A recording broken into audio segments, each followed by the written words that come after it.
முதல் நன்மை பெறவுள்ள பிள்ளைகளுக்கான சிறப்பு புனிதர் தாசியஸ்.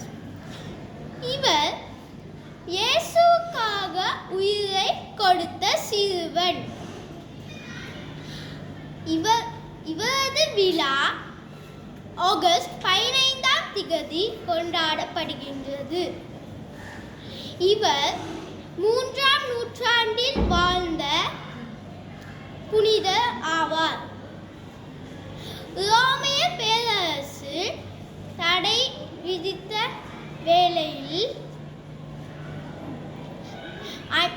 நற்கருணையை அனைவரிடமும் கொண்டு செல்ல உதவியவர்.